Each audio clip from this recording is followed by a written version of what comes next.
प्रणाम। आदेश महाकाल, अलख निरंजन। Welcome to eat pray love and tarot. आज अक्षय तृतीया है, one of the most significant days for new beginnings, है ना। शुभ आरंभ के लिए वन ऑफ द सबसे बढ़िया दिवस। तो आज रीडिंग यही करूँगी, 3 सेक्शंस में करूँगी। फर्स्ट सेक्शन में देखूँगी कि क्या वो आपके पर्सन आपसे रिकनेक्ट करेंगे। रिकॉन्सिलिएशन के बारे में नहीं बोल रही हूँ, रिकनेक्शन। क्या वो आपको रीच आउट करेंगे, फ़ोन करेंगे या मिलने आएंगे, ये जो भी है रिकनेक्शन। जो एकदम बातचीत बंद हो गया है, एक डेड साइलेंस, एक रेडियो साइलेंस प्रिवेल कर रहा है, क्या वो उसका द एंड होगा और एक कम्युनिकेशन का न्यू बिगनिंग होगा। सो 1 येस एंड नो ऑरेकल से देखेंगे। अब क्या आपके पर्सन आपसे रिकनेक्ट करने वाले हैं। 2, कब करेंगे, टाइम टैरेट का यूज़ करूँगी। एंड 3, पोस्ट रिकनेक्शन आपका रिश्ता कैसे होने वाला है। क्या रिकॉन्सिलिएशन का चांस है, क्या फिर से चीज़ें बिगड़ जाएगी। तो रिकनेक्शन के इमीडिएट बाद आप क्या एक्सपेक्ट कर सकते हो फ्रॉम दिस रिलेशनशिप। चलेगा, दौड़ेगा। So before I begin, I need to protect my energy. So all harm and negativity directed towards me, my YouTube channel and this video by anyone, return to them tenfold with immediate effect. This is my will, so what it is. Collective reading है, जितना resonate करे उतना रखना है, बाकी छोड़ देना है। Collective reading में personal energy pick नहीं होती है, तो हर कार्ड आपके लिए नहीं होगा। एक कार्ड के अगेंस्ट मल्टीपल एनर्जीज आ सकती है, अलग अलग लोग, अलग अलग स्टोरीज। सो कौन सा कार्ड आपके लिए है, कौन सी एनर्जी आपके लिए है, ये मैं नहीं, आपको फ़िल्टर करके लेना पड़ेगा। प्रैक्टिकल होकर रीडिंग देखना पड़ेगा, क्योंकि आपसे बेटर आपका सिचुएशन कोई नहीं जान सकता है। आपसे बेटर आपके पर्सन को कोई नहीं जानता है। So you should be the decision maker. कोई भी रीडिंग किसी भी रीडिंग का कंटिन्यूएशन नहीं है। तो अगर कॉन्ट्राडिक्टरी रीडिंग्स आती है जिससे ज़्यादा रेजोनेट करो, वो वाला रखो, बाकी छोड़ दो। मैं रीडिंग टाइमलेस रखूँगी। अक्षय तृतीया का जो पॉजिटिव एनर्जी है वो इस वीडियो में एम्बेडेड रहेगी। जब भी जिसको भी इस वीडियो की ज़रूरत पड़ेगी, किसी ना किसी तरीके से ये वीडियो उस तक पहुंच जाएगी। एनर्जी को कोई फ़र्क नहीं पड़ता है, आपका gender, zodiac, religion, sexual orientation क्या है, आपका लुक्स क्या है, आपका एज क्या है, आप इन कांटेक्ट हो, नो कांटेक्ट में हो, ऑन एंड ऑफ हो, एक छत के तले रहते हो, नहीं रहते हो, बच्चे हैं, साथ साथ है, अलग अलग है, नहीं है, एक दूसरे से मैरिड हो, अलग अलग मैरिड हो, सिंगल हो, दोनों में से कोई एक मैरिड हो, डिवोर्स हो गया है, डिवोर्स चल रहा है, डिवोर्स की धमकी मिल रही है, लिव इन पार्टनर्स हो, एक्स, क्रश, फलाना ढिमकाना, new love, this factors doesn't matter, this factors don't matter. Singular plural में मैं कंफ्यूज हो गई। So yeah, this factors don't matter. Cards को अगर पिक करना होगा तो आपकी एनर्जी पिक होगी अमंग कलेक्टिव एनर्जी, और आप जिसको अपना पर्सन मान के ये रीडिंग देख रहे हो उसकी एनर्जी आपके एनर्जी के वाया पिक होगी among collective persons energy. Clear? चलो रीडिंग स्टार्ट करते हैं। First section, let's start first section. Yes and no oracle से देखते हैं क्या आपके पर्सन खुद से, without your asking, without your provocation, क्या आपके पर्सन अपने आपसे फिर से रिकनेक्ट करेंगे, over phone, in person, whatever. Let's see. Yes, immediate jump किया। बत्ती तो जलेगी। देखो, या यहाँ देखो, ये जो अंधेरा करके आप बैठे हो ना, करके, इस अंधेरे में रोशनी तो फिर से खिलेगी, फिर से जलेगी, बल्ब फिर से जलेगा। क्या होता है जब कनेक्शन रहता है ना, अभी भी ना वो कनेक्शन नहीं छूटी है। जैसा भी रिलेशनशिप है, डजंट मैटर, चाहिए आपको, नहीं चाहिए आपको, ये बंदा या बंदी, नर नारी किन्नर अपने हिसाब से आपसे कनेक्ट तो ज़रूर करेंगे। स्विच बोर्ड की तरह है, जैसे एक स्विच बोर्ड में स्विच होता है, कहीं और बल्ब है, कहीं स्विच बोर्ड उधर, बल्ब उधर, स्विच बोर्ड में स्विच ऑफ है इसीलिए बल्ब नहीं जल रही है, पर करंट तो है। जैसे ही स्विच ऑन होगा बल्ब जलेगी। तो ये बल्ब भी जलेगी, ये रिकनेक्शन होगा। Glowing results, clarity, seeing the whole picture. अभी ना आपके पर्सन का भी दिमाग की बत्ती जल रही है, अभी ना उसके ये दिमाग के अंधेरे में भी रोशनी हो रही है, उनको भी कुछ क्लैरिटी मिल रहा है पूरा, कुछ तो बहुत बढ़िया बड़ा नॉट बढ़िया कुछ तो बढ़िया टाइप भयानक मिसअंडरस्टैंडिंग हुआ था। इधर आपके खिलाफ किसी उसको भड़काया गया था, या फिर दोनों में ही कोई मिसअंडरस्टैंडिंग हो गई थी, छोटी सी मिसअंडरस्टैंडिंग जो एकदम बड़ा धमाका कर गई। आपके बारे में बहुत सारी गलत फहमियाँ आपके पर्सन ने पाल तो रखा था, उसका ब्रेन वॉशिंग हुआ, ये उसने खुद से किया, उसकी एरोगेंस की वजह से, ईगो की वजह से, मैनिपुलेशन की वजह से। Let's not go there. But जो, क्योंकि वो आपका सरदर्द नहीं है, पर जो भी आपका छवि उसने बिगाड़ा था ना अपने दिमाग में, जिसके वजह से उसने आपसे डिस्कनेक्ट कर लिया था, आपकी वो अभी ना उसको समझ में आ रहा है कि no, you are not wrong. जो आपके खिलाफ बोला गया था, जिस तरह से आपको प्रोजेक्ट किया गया था, वो गलत था, या उसने जो आपके बारे में धारणाएं बना लिया था वो गलत था। क्लैरिटी तो आपके पर्सन को मिल रहा है, और अभी ये पर्सन आएगा आपके पास, पर कब let's see, let's ask direct.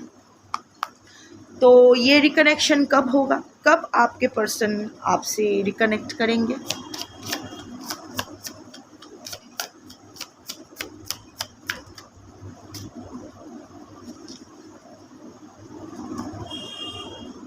Okay, मुझे 3 सेट्स लेना पड़ेगा, that is what has come. मुझे 3 डेट्स लेना पड़ेगा, क्योंकि यहाँ कलेक्टिव भी मैं डिवाइडेड देख पा रही हूँ, एक डेट से नहीं होगा।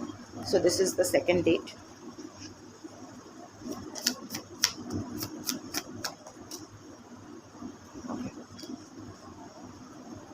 हम लोग सोचते कुछ है, पर जब कार्ड्स निकालते हैं ना, तो कार्ड्स दे से कि इफ़ 1 डेट इज़ इनफ और मल्टीपल डेट्स चाहिए। सो सी, कलेक्टिव रीडिंग है, सो मैं 3 डेट्स दूंगी। उस हिसाब से अगर रीडिंग रेजोनेट होती है तो there is a possibility of a reconnection. So first card is 3, 12, 21, 30, 3, 12, 21, 30 इस महीने या नेक्स्ट महीने। इस महीने का तो चलो 3 और 12 जा चुका है, हाँ। सो बट अगेन जैसा डेट्स है 3, 12, 21, 30 ऑफ दिस मंथ और नेक्स्ट मंथ। सो अपने और कहा गया है टेक योर टीचर और गुरुज ब्लेसिंग्स। तो थोड़ा सा अगर आप, ये कार्ड उनके लिए है जो बहुत स्पिरिचुअल हो, जो बिना अपने गुरु या जो भी स्पिरिचुअल टीचर है उसके आशीर्वाद के हमेशा सुबह उठ के ही उसको याद करते हो, उसको चरण में नमन करते हो, बहुत ही डेडिकेटेड वे में स्पिरिचुअल प्रैक्टिस करते हो, ये उन लोगों के लिए है, ये डेट उन लोगों के लिए है। बाकी जो है, जो इतना स्पिरिचुअल नहीं हो सकता है नॉर्मल स्पिरिचुअल हो, नॉट टोटली डिवोटेड, उसके लिए अप टू नेक्स्ट मार्च जब भी आप देखोगे। और हाँ, ये कार्ड अगर कोई अक्षय तृतीया के दिन नहीं देख रहे हैं, कोई कभी और देख रहा है, तो ये डेट्स वैलिड रहेगी 3, 12, 21, 30 of this month when you are watching this और next month. And the second date is up to next March. जब भी आप देखोगे नेक्स्ट मार्च तक रिकनेक्शन होगा। And the last is within 11 months. So कुछ लोगों का इमीडिएट रिकॉन्सिलिएशन होने वाला, रिकनेक्शन होने वाला है। Sorry for my word, I take back the word reconciliation, क्योंकि रिकनेक्शन और रिकॉन्सिलिएशन दो एक चीज़ नहीं है। सो आई कैन सी कि एक सेक्शन ऑफ कलेक्टिव के लिए बहुत ही जल्द रिकनेक्शन होने वाला है 3, 12, 21, 30 ऑफ दिस मंथ और नेक्स्ट मंथ। कुछ लोगों के लिए अप टू नेक्स्ट मंथ है और कुछ लोगों को थोड़ा सा डिले करना पड़ेगा विद इन 11 मंथ्स। अभी विद इन 11 मंथ्स का मतलब ये नहीं कि 11 महीने बाद ही होगा, विद इन 11 महीना, वो 1 महीने बाद भी हो सकता है, 2 महीने बाद भी हो सकता है, कलेक्टिव रीडिंग है। सो एग्जैक्ट टाइम फ्रेम बताना it's not possible, but still जितना हो सकता है, जितना रियलिस्टिक रह के रीडिंग किया जा सकता है उतना मैंने किया है। सो लेट्स सी कि तो रिकनेक्शन तो हो रहा है भाई, ये तो सही है, आज होगा कल होगा कुछ महीने बाद होगा, डजेंट मैटर, पर रिकनेक्शन तो होगा और वो आएंगे। आपको कुछ करने की ज़रूरत नहीं, आप बस आराम से बैठो, नेटफ्लिक्स देखो और पॉपकॉर्न खाओ, और कुछ करने की ज़रूरत नहीं है, बाकी वो हैंडल कर लेंगे। So yes, your person is coming back, पर उसको टाइम, कुछ फूल जल्दी खिलते हैं, कुछ फूल सीजनल होते हैं, तो हर इंसान का वो भी तो एक फूल ही है, FOOL fool. So again fool, card of new beginning. So yes, आपके पर्सन पर छोड़ दो, वो आते हैं, सो आएंगे तो ज़रूर, रिकनेक्शन तो ज़रूर होगा। पर रिकनेक्शन के बाद आपके रिलेशनशिप का सिचुएशन कैसे होने वाला है जब भी ये रिकनेक्शन होता है। So I take 5 cards and the bottom of the deck. Reconnection के बाद आपका relationship with your person, how is it going to be, कैसा होगा? अच्छा,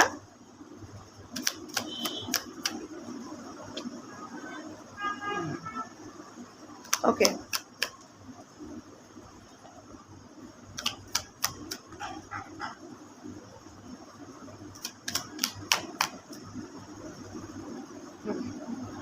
यहाँ भी न्यू बिगिनिंग का कार्ड तो आया है।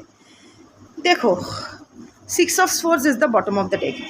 एक तो सही है कि आप दोनों, you both of you will be moving towards कामर वाटर्स। ये ऐसा नहीं है कि ये फिर से झगड़ा शुरू हो जाएगा, फिर से चीज़ें गंदी हो जाएगी, नो। जो भी झिक झिक किच किच, जो भी, एक तो ये कार्मिक रिलीज़ दोनों ने ही अच्छे से कर चुके होंगे जब आप दोनों फिर से रिकनेक्ट करेंगे। ये जो सेपरेशन का फेज़ था, ये जो नो कॉन्टैक्ट का फेज़ था, मे बी आपको अपने अपने तरीके से सफ़र करना था for release of your pending Karma, वो हो गया है। Now both of you will be selling towards कामर वाटर्स। और ये लड़की रेड शॉल ओढ़ के ये बोट पे बैठी हुई है। So red shawl is the red is the colour of passion. So yes, it will be a passionate. ऐसा नहीं है कि रिकनेक्शन हो गया, सॉरी बेबी, ओके बेबी, चलो तुम अपने रास्ते, मैं अपने रास्ते, no, you will sail together. जो भी कार्मिक रेसिड्यूज़ है वो रिलीज़ करके you two will be sailing together with passion in your heart for each other. There is a reason why I am saying passion in your heart, because the next card is the first card is lovers. There will things will, of course intimate होने का तो card है ही, the way this bodies are, ये भी क्या YouTube नहीं, nudity policy के अंदर आता है, ओके, थोड़ा सा कवर कर ही देती हूँ to be on the safe side. So lovers card आया है, इंटीमेसी का कार्ड आया है, the passion will be reignited. वो भी आपके पास आना चाहते हैं, आप भी उसको चाहते हो, द पैशन विल बी रीइग्नाइटेड। ऐसा नहीं है कि आप उसको रिजेक्ट करोगे। सी, जिनके पर्सन ऑलरेडी कनेक्ट कर चुके हैं, आपने उसको रिजेक्ट कर दिया है and you are very sure कि वो आपको वापस नहीं चाहिए, उनके लिए ये रीडिंग नहीं है। ये रीडिंग उनके लिए है जिनके पर्सन की तरफ से अभी भी रेडियो साइलेंस है। उनके लाइफ में वो क्या सोच रहे हैं, क्या चल रहा है उनके लाइफ में, क्या चाहते हैं, वो आपको कुछ आइडिया नहीं है। No connection, specially no connection, ये उसके लिए है।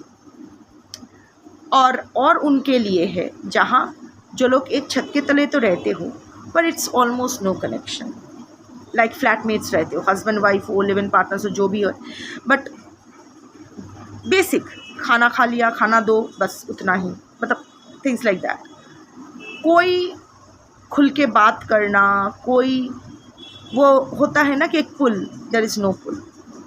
But more than the second section, मैं देख पा रही हूँ कि ये रीडिंग उनके लिए सबसे ज़्यादा वैलिड रहेगी, क्योंकि मैंने टाइम टैरेट का भी यूज़ किया है। जिन लोगों के बीच में, आपके और आपके पर्सन के बीच में टोटल नो कॉन्टैक्ट है, रेडियो साइलेंस है आपके पर्सन की तरफ से। सो उनके लिए सबसे ज़्यादा वैलिड रहेगी। सपोज उनके लिए 80 to 90% वैलिड रहेगी और बाकी देख लो। So yes, the passion will be reignited. वो भी आपके लिए क्रेव कर रहे हैं, आप भी उनके लिए क्रेव कर रहे हो। जब वो रिकनेक्ट करेंगे आप उनसे ज़्यादा सवाल जवाब नहीं करोगे, एक्सेप्ट कर लोगे। अभी लग रहा है कि नहीं, बहुत सवाल जवाब होंगे, मैं बहुत नाराज़गी दिखाऊंगी या दिखाऊंगा, ऐसा कुछ नहीं होगा।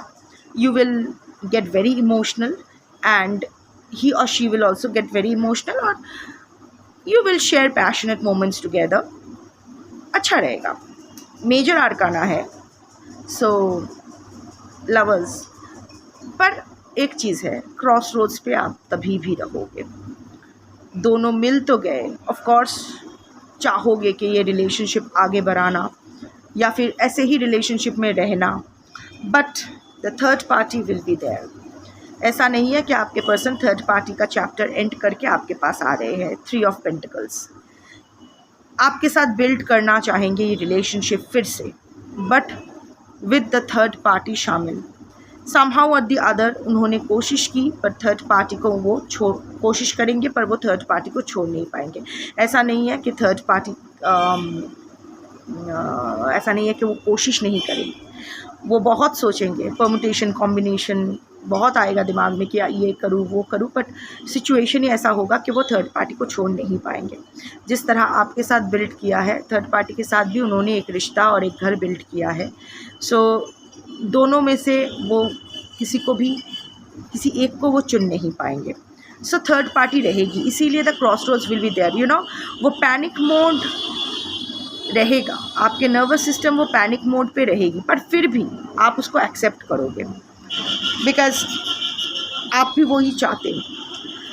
चीज़ें आगे बढ़ेगी। देखो 2 एस का कार्ड है, S of pentacles and S of swords. देखो ये यस एंड नो ऑरेकल से भी मिलता है, because S of swords clarity का कार्ड है, न्यू बिगिनिंग का कार्ड है। और यहाँ भी देखो एस ऑफ पेंटिकल्स, क्लैरिटी का कार्ड, न्यू बिगिनिंग का कार्ड, पेंटिकल का कार्ड, कमिटमेंट का कार्ड है। यस, आपके पर्सन धीरे धीरे आपको कमिट करेंगे और वो आपको दिखाई देना शुरू होगा। Things will be very slow moving. S of pentacles is the card of Saturn. So yes, आपको एक अपॉर्चुनिटी मिलेगा फिर से अपना रिश्ता अच्छे से शुरू करने के लिए, जिसको आप बहुत दिन से मैनिफेस्ट कर रहे थे। कोई फाइनेंशियल अपॉर्चुनिटी भी आप दोनों में से किसी एक के लिए या दोनों के लिए मैनिफेस्ट कर सकती है। Just saying, nothing to do with your relationship, but feel तो बहुत करोगे एक दूसरे के लिए। The roots go deeper than the shoot, roots देखो कितने बड़े बड़े हैं, और शूट उतना ज़्यादा नहीं है। सो फील बहुत कुछ करोगे, पर एक्सप्रेस ना आप ज़्यादा कर पाओगे, ना आपके पर्सन ज़्यादा कर पाएंगे, क्योंकि वो हिच रह जाएगा थर्ड पार्टी का। Third party can be anyone, husband, wife, other family members, x, crush, new love, whatever. So think दोनों ही संभालोगे ये रिश्ता। This is your relationship. आप दोनों ही एकदम हाथों में प्रोटेक्टेड रखोगे अपने रिश्ते को। छोड़ना नहीं है, फिर से बिछड़ना नहीं है, फिर से चीज़ें ख़राब नहीं करनी है, बट बहुत ही carefully, 1 step at a time आगे बढ़ना है। बेबी स्टेप्स लेके आगे बढ़ना है। फील लाइक आप दोनों का कनेक्शन बहुत डीप हो जाएगा, बहुत डीप हो जाएगा, पर फिर भी somehow or the other I am seeing कि उतना सोशल उस रिलेशनशिप का उतना सोशल या पब्लिक एक्नॉलेजमेंट नहीं रहेगा। ये ऊपर का है ना, शूट का है। अंदर ही अंदर बहुत रिश्ता और गहरा हो जाएगा। ये रिकनेक्शन के बाद आप दोनों का रिश्ता और गहरा हो जाएगा, बट वो एक बट रह जाएगा। वो एक इस रिलेशनशिप को अपने एक रिस्पेक्टेबल स्टेटस देने में नहीं, फिर भी नहीं दे, मतलब आई एम नॉट सीइंग कि इमीडिएटली कुछ ऐसा हो रहा। It will remain a hidden affair, a hidden relationship, and even if you are married with each other or living under the same roof, in that case also लोगों के सामने the coldness will still, वो होता है ना कि थोड़ा सा हिच रहना। मे बी थर्ड पार्टी के सामने, अगर आप लोग हस्बैंड वाइफ हो, third party is some family members और something like that, in that case उसके सामने ज़्यादा दिखावा नहीं रहेगा, मतलब आपके पर्सन ज़्यादा नहीं दिखाएंगे कि वो आपको ज़्यादा प्रेफर कर रहे हैं या समथिंग और दी अदर, ऐसा नहीं दिखाएंगे. So the outward expression will be limited, though the connection will, the bond will go stronger. Saturn का कार्ड है, स्लो मूविंग का कार्ड है, बट न्यू बिगिनिंग का कार्ड है. ये रिश्ते का एक न्यू बिगिनिंग तो होगा. इट्स नॉट दैट कि आप लोग मिलोगे और टाटा बाय बाय करके चले जाओगे. 2 ऑफ स्वॉर्ड्स, अगेन देखो थर्ड पार्टी की वजह से ही ये 2 ऑफ स्वॉर्ड्स है. ये आपका स्टेट ऑफ माइंड होगा और आपके पर्सन का भी in some way the other. You know, ये दो चीज़ों में बट के क्याव म्याव शुरू हो जाएगी. It's not that it's going to be a very peaceful, क्योंकि टाइम टू टाइम आपको भी ट्रिगर मिलता रहेगा when the third party will be preferred at certain point of time by your person. So in that case आप उसको brush off करने की कोशिश करोगे. यू नो, आपके पर्सन भी कभी कभी आपके पेन की तरफ ब्लाइंड फोल्डेड रहेंगे. आप दोनों ही ना वो होता है, वो बहुत ही नॉर्मल है. कोई डिसीजन नहीं ले पाओगे. वो भी आप काँव करते रहोगे कि डिसीजन लो बहुत हो गया, मतलब फिर से आप वो काँव करते रहोगे और आपके पर्सन आंखों पे पट्टी बांध के ठीक है जाओ. थोड़ा बहुत मतलब थोड़ा बहुत may be short span of थोड़ा सा गुस्सा करना, नथिंग मेजर, बिकॉज उसके बाद एस ऑफ स्वॉर्ड्स आया है. जैसे कार्ड्स आया था मैं उसी तरह से इसको इंटरप्रेट कर रही हूँ. सो यस, देयर बिटरनेस नहीं रहेगा, the bond will be strong. But कभी कभी होता है ना, द फ्रस्ट्रेशन टेक्स ओवर. आपके पर्सन के लिए भी डिफ़िकल्ट है, वो भी सैंडविच हो रहे हैं, दोनों 2 ब्रेड्स के बीच वो सैंडविच हो रहे हैं. आपको भी फ्रस्ट्रेशन आएगा कि व्हाट द फक, फिर से वही चक्कर में मैं पड़ गई, मुझे ये डिसीजन लेना अवॉइड करना चाहिए था. बट जो भी है, सोल्यूशन आप दोनों के पास ही रहेगा. आपके पास सोल्यूशन रहेगा कि ये रिश्ता तोड़ के चले जाओ. आप नहीं जाओगे, आंखों से पट्टी खोल ही सकते हो, नहीं खोलोगे. और आपके पर्सन के पास भी सेम ऑप्शन रहेगा कि ये रिश्ता फिर से ऑफ कर दो, पर वो भी नहीं करेगा. यू नो, काऊ माऊ करते करते 2 कौओं की तरह एक ही साथ आप लोग रहोगे, मतलब एक ही रिश्ते में रहोगे. S of swords, again the card of new beginning. Again देखो इसका दिमाग, इट्स लाइक अ स्नेल ना, ऐसा लग रहा है कि स्नेल का जो बैक होता है वैसा it's spiralling. So and this is the focusing. So yes, धीरे धीरे the new big, of course again एक break through तो आएगा, but it will take its own sweet time. Ace of Swords is the card of justice, breakthrough, mental clarity, success. तो ये रिश्ता successful होगा, but in the long run बहुत time लगाएगा ये रिश्ता. आप दोनों ही, मतलब आप दोनों का दिमाग कचरा हो जाए, मतलब दिमाग का दही बन जाएगा. But it's okay, time is just an illusion. As long as आप दोनों एक साथ रहे हो, that is all that matters. But yes, ये रिश्ते का न्यू बिगिनिंग होगा. एंड आप जो जस्टिस चाहते हो इस रिलेशनशिप से, जो सक्सेस चाहते हो इस रिलेशनशिप से, वो भी आपको मिलेगा. बट वो ब्रेक थ्रू मिलेगा, but it will take its own sweet time. So yeah अभी आपको क्या करना है, आप क्या डिसीजन लोगे, ये आप पर है. वैसे भी कलेक्टिव रीडिंग के बेसिस पे कोई भी पर्सनल डिसीजन नहीं लेना चाहिए. फिर भी जो एनर्जीज़ आया है मैंने कन्वे कर दिया है. But this time choose wisely. Shambho.